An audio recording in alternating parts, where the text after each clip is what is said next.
Hi, I'm Dr. Anthony Galzarano, and I have been in practice. I'm a chiropractor. I've been in practice since 1982.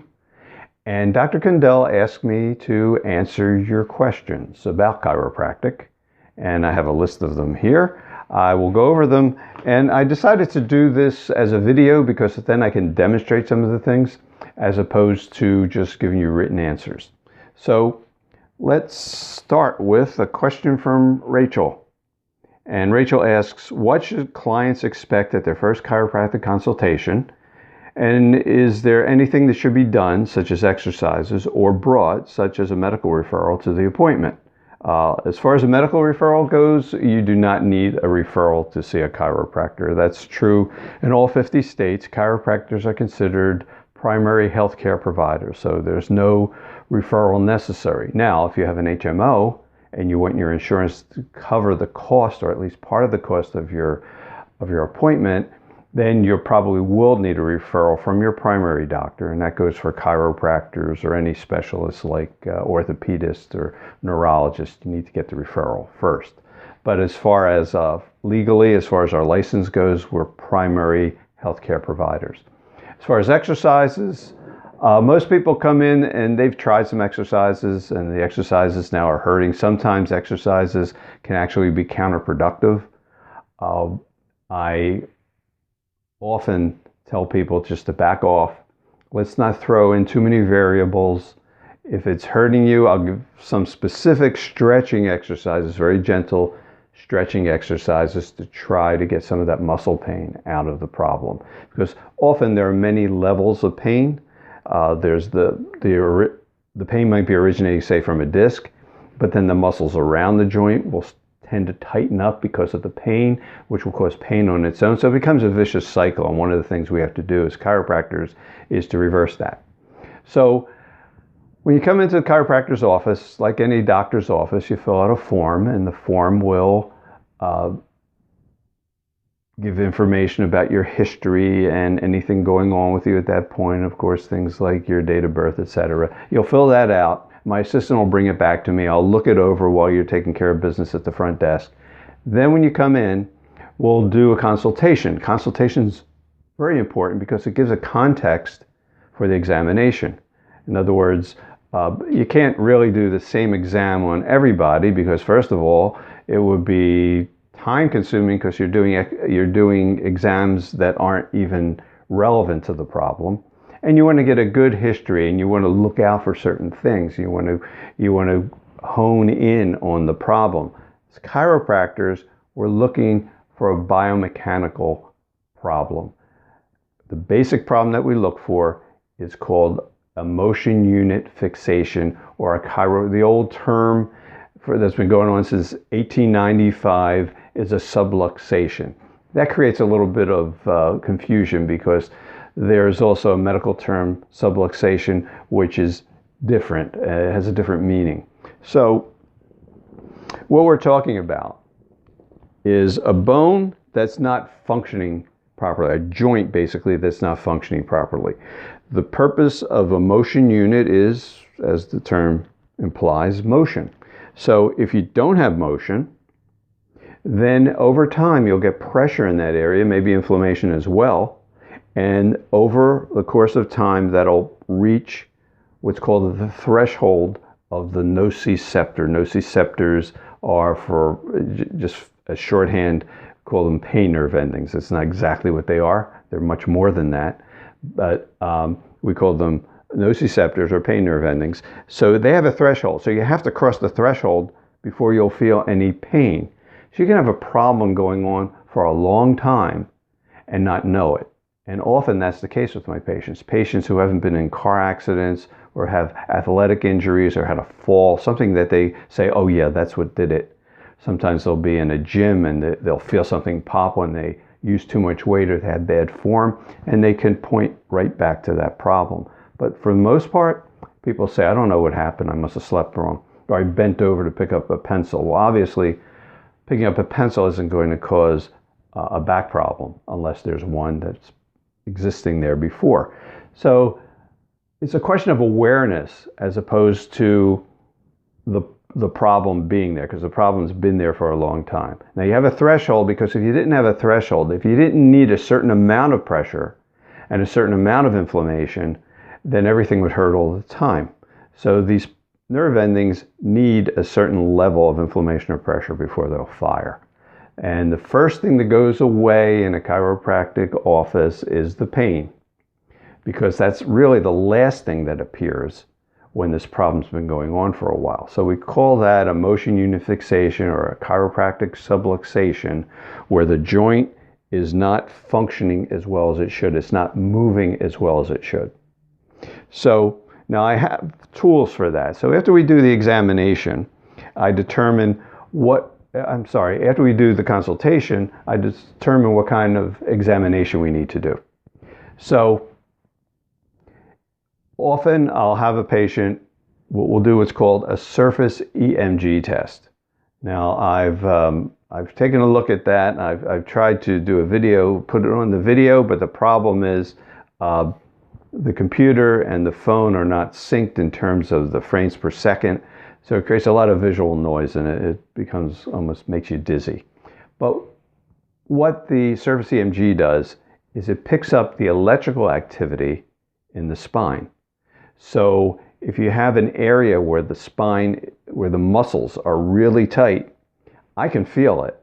But the patient, if I can give the patient something visual, the patient can understand it better. So this shows you, using colored lines, where the problem is. So that's one thing that I do. Also a range of motion. So we test to see how far can the neck move in this way and that way and back and forth. And that's a standard test. If you go to a physical therapist, they'll do it. If you go to an orthopedist, they'll do it. But global range of motion doesn't mean a lot, because the problem really has to do with what we call intersegmental motion, or the motion unit level. So what we're looking for is where in the spine. Okay, if the neck has a limited range of motion, or even if it has a normal range of motion, is it happening in a normal fashion? If you have what's called a motion unit fixation, then you have an area, say these two vertebrae here, where the muscles, and the small muscles only go from here to here and here to here, and those are mostly for stabilizing. They're not for motion. The bigger muscles do the moving. These do the stabilizing so that the joint doesn't dislocate. It also makes for these fine changes as your weight shifts, and they'll tighten and loosen, and it's an amazing system. Signals going between the brain and back to the muscles, or sometimes just from the muscles, the spinal cord, and back to the muscles again. So there's this very, very intricate, sophisticated system that keeps your body aligned, straight up and down. From the side, there should be a curve in your neck, curve in your middle back that goes back, a curve in your lower back that goes this way, and it creates a big spring. So when it's functioning properly, you should have a minimal amount of stress and strain on your spine, and you should not be in pain. So what I'm talking about when I say a normal range of motion, so say these are the vertebrae, that's normal motion, and that's happening in a normal fashion. But if you have one of these motion unit fixations, it may be happening like this. So part of the spine is moving normally, part of the spine is overstretching, and part of the spine isn't moving at all. Yet when you look at it, it'll be normal range of motion. Unfortunately, people have been in car accidents and they've got cases, legal cases going on. The doctors will look and say, oh, he or she has a normal range of motion, so it can't be that bad. Well, it can be very bad, because you can have ligament tears that are permanent, that cause you permanent disability, that won't show up in the range of motion, because it doesn't show that part of it's overstretching and part of it's not moving at all. So one of the things we do as chiropractors is we try to do what we call motion palpation examination. So again, I do the surface EMG, I do the range of motion, general range of motion, and then we do what's called a motion palpation examination. So the way I do that in my office is I will have the patient sitting in front of me here. Patient sitting here, straddling the table to stabilize, and I will sit behind the patient. I don't have a patient here, so we'll use the spine here. So the patient's sitting here. I'm behind the patient, and I'm just giving a gentle push. Now, after 38 years, I can tell without having to put a lot of undue pressure on places that are already irritated. So we don't want a patient to be in a lot of pain when we do this. But one of the things that happens is as I add a little bit of pressure, sometimes it'll cause those pain nerves to fire. So even areas that are not painful at that point, then the patient will say, ow, I didn't realize that hurt too. Because it's right on the borderline. It's right almost on the threshold, just on the threshold, not crossing the threshold. And when I add that little bit of pressure, that pushes it over the threshold, and the patient says, ouch, that hurts. So that's how we know an area that we call subacute. So it's not hurting, and then I put a little bit of pressure, and they say, ouch, because there's a problem there that hasn't quite manifested as pain. But the patient comes in, usually patients who come in are in pain somewhere. So we'll push on it, and I'm looking for, remember those red beads? That's what I'm looking for. So I'll be behind the patient, and I'll be pushing. Now, obviously, I can't hold on to their spine. I'm holding on to the shoulders here. And we're pushing, and if it has a feel to it, it has a very specific kind of feel to it, and it takes some practice to be able to feel it. But often, that'll be the area. Sometimes it'll be the area. A lot of times, it's the area that hurts. Sometimes it's not the area that hurts. And that's important because as a chiropractor, we try to be very specific. We want to zero in on that one level that's causing the problem. So sometimes it hurts down here, but the problem's up in here, right below the rib cage. Often the T12L1 area will be causing lower back pain. So the problem is not down here. So once we adjust this, then the muscles release and this area starts to move more freely. So there's like I say, there's a subtle difference between finding the area where the compensation is, finding the area where the actual motion unit fixation or subluxation is. So that is the most unique examination that's specific to chiropractic. We're trying to find, where is this problem? Where is it happening? Is it happening up in here? Is it here? Is the neck pain? Is the headache being caused by problems up in the base of the skull, the top vertebrae? And that's often the case. So it's a matter of doing a little detective work and zeroing in on the problem. At the same time, we'll do typical orthopedic neurological tests. We'll have a reflex hammer, hitting the knees and the elbow, right in the muscles in here, the wrists. We do it when it's necessary, when it's called for by the patient's symptoms. So if a patient has numbness or tingling, often I will do reflexes to see what's going on. So we also have things like a dynamometer, and this will test grip. Again, this is with patients. A lot of times a patient will have a chronic problem in the neck that's interfering with the nerve root that goes down into the hand, and one side will be much weaker than the other, and that's a rather severe problem. We also have, these are little sticks with a little bit of fishing line on the end of them, and this is for sensory testing.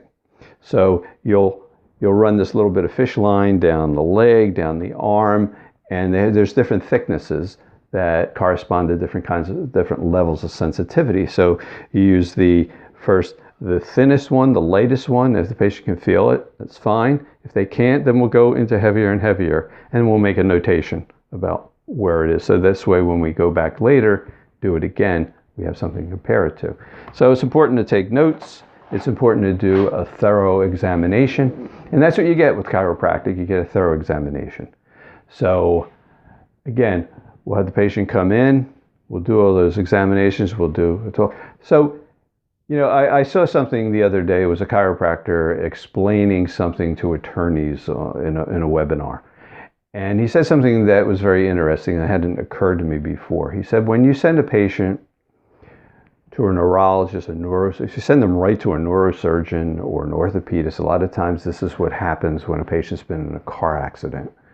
Um, if you just even look at the expense of their malpractice insurance, I mean, a neurosurgeon could have in the hundreds of thousands of dollars per year for their malpractice insurance, because one little mistake and the person could have permanent damage for the rest of their lives. Chiropractors, and this goes for people, and I think there's a question later on about safety of chiropractic. When people say to me, well, my doctor said that he doesn't want me to go to a chiropractor because it's risky or dangerous or something, I always say, well, ask him or her what how much malpractice they're paying per year. Even a primary doctor is paying in the over $10,000 or maybe more, depending on their history or where they're practicing. Mine is less than my car insurance. It's about $2,500 a year, which is very low. And it's not because insurance companies are trying to promote chiropractic. It's because that is the experience that they have with their claims, with their malpractice claims. So we don't hurt people. Therefore, our expenses are less. Therefore, we can take more time with the patient. So often, when you have these kinds of problems, you will get a much more thorough examination in a chiropractor's office than in any other kind of office, because we have the time for it. I have a home office here, so I try to keep my expenses down as much as possible so that I could spend as much time as I need with each and every patient. So that's what you'll get in the chiropractic office. You'll get a thorough exam.